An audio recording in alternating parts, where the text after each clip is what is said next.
బాలు అయితే రోహిణి గురించి మొత్తం నిజం తెలుసుకోవాలని ఇంకా అందరినీ అయితే మలేషియాకి అన్నట్టుగా ఇంక పాస్పోర్ట్లు అన్నీ అయితే రెడీ చేస్తూ ఉంటాడు.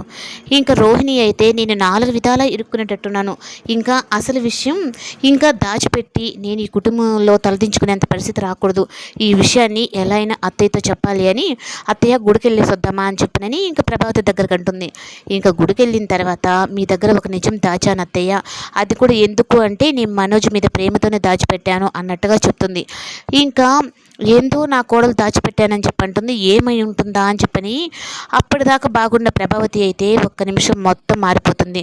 అంటే నా కొడుకు తెలియకుండా ఇంకా చాలా నిజాలు దాచిపెట్టావా అంటే, అవును అత్తయ్య దాచిపెట్టున్నాను, కానీ నాకు తల్లి లేదు, కానీ మిమ్మల్ని తల్లి అనుకుంటున్నాను, ఒక బిడ్డ తల్లితో ఎలా చెప్పుకుంటుందో ఇప్పుడు నా బాధను మీతో అలాగే చెప్పుకుంటాను అని అనగానే ఇంకా తల్లి నువ్వే నాకు అన్నట్టుగా ఇంకా చెప్పేటప్పటికే ప్రభావతి అయితే సరే చెప్పు ఇప్పుడు, కానీ ఇప్పటికన్నా మొత్తం నిజాలు చెప్పు, అంతేగాని నేను ఎవరో చెప్తే తెలుసుకునేంత పరిస్థితి మాత్రం తీసుకురాకు అన్నట్టుగా ప్రభావతి అంటుంది.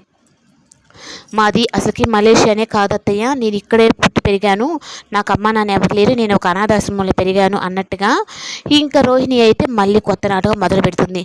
ఇంకా సరే రోహిణి అతను మనోజ్ని పెళ్లి చేసుకోవడానికి ఎందుకు ఇలా అబద్ధం ఆడావు మలేషియా, ఇన్ని రోజులు మా దగ్గర ఎందుకు ఈ నిజాలు దాచావు అంటే, నేను మనోజ్ మీద ప్రేమతోనే ఇలా చేశాను, నేను కుటుంబం లేకుండా ఉన్నారు అంటే మీరు నన్ను పెళ్లి చేసుకోరు కదా అందుకని చెప్పని నేను మనోజ్ కోసమే ఇదంతా నాటకం ఆడాను అన్నట్టుగా, మీరు మలేషియా అని చెప్పి అన్నప్పుడల్లా చాలాసార్లు నేను బాధపడ్డాను అత్తయ్య, నేను మా అత్తయ్యకే మోసం చేస్తున్నాను అన్నట్టుగా అని చెప్పేటప్పటికి తన దగ్గర నిజం చెప్పేసిందని, మీరే నన్ను క్షమిస్తారో లేదంటే నన్ను ఈ గండం నుంచి మీరే గట్టెక్కిస్తారో మీరే తేల్చుకోండి అత్తయ్య అని చెప్పని అనేస్తుంది.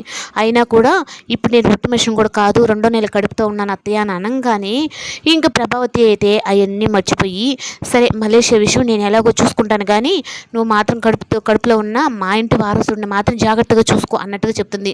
అప్పుడు ఇంకా రోహిణి అయితే ఆహా ఇదేదో నాకు మంచిగా వర్కౌట్ అయ్యేటట్టే ఉంది, 2 నెలలు ప్రెగ్నెంట్ అని చెప్పి అనేటప్పటికీ మా అత్తయ్య ఒప్పేసుకుంది. వామ్మో ఇప్పుడు కానీ నేను కడుపు లేదు అని చెప్పాను, కానీ చెప్పి ఈ నిజాలన్నీ కానీ బయట పెట్టునుంటే ఇంకేముంది నా పని అయిపోయిన్ను అన్నట్టుగా ఇంకా అనుకునేటప్పటికీ ఇంకా ప్రభావతి అయితే ఇంటికి వెళ్ళిన కాడి నుంచి బాలు అయితే పాస్పోర్ట్ల కోసం సంతకం పెట్టవా అన్నట్టుగా ఉంటే, ఏం పెట్టని అవసరం లేదు, వాళ్ళే మనల్ని వదిలేసుకున్నప్పుడు మనమేంట్రా అక్కడికి వెళ్ళి ఆయన పట్టుకోవడానికి అని చెప్పనంటే ఇంకా బాలు మీనైతే ఒకరి మొహం ఒకరు చూసుకుంటారు.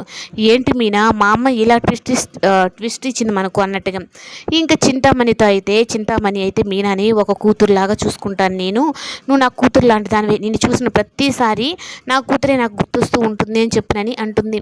ఇంకా చింతామణి అలాగే మీనా వాళ్ళమ్మ ఇద్దరు సొంత అక్కల చెల్లెళ్ళు, కానీ ఆ విషయం ఇంతవరకు ఇంకా మీనాకు కానీ తెలీదు. చింతామణి మీనా వాళ్ళ అమ్మని చూసిన తర్వాత గుడిలో అదే విషయమై నీతో మాట్లాడాలని నేను ఇంటికి పిలిపించాను, కానీ నువ్వు ఇంట్లో కూడా రాకుండా కనీసం నేను చెప్పే మాట కూడా వినిపించుకోకుండా వెళ్ళిపోయావు, నిజంగా నువ్వు మీ అమ్మకే పుట్టావా ఒక్కసారి నువ్వు అడిగావా అని చెప్పానంటే, నేను మా అమ్మకే పుట్టాను, మా అమ్మ మా నాన్నకే పుట్టానని చెప్పని మీనా అంటుంది. లేదు నీ మిగతా వాళ్ళు ఏమో కానీ నువ్వు మాత్రం నువ్వు వాళ్ళ కూతురు కాదు అన్న నిజాన్ని ఇంకా చింతామణి అయితే మీనా దగ్గర బయట పెడుతుంది. ఏంటి ఈ విధంగా కొత్త నాటకం ఆడుతున్నావా అంటే, నీతో పార్ట్నర్గా అవ్వలేదని ఇలా కొత్త నాటకం ఆడి నా పుట్టుక గురించే మాట్లాడుతున్నావా అని మీనా అంటుంది.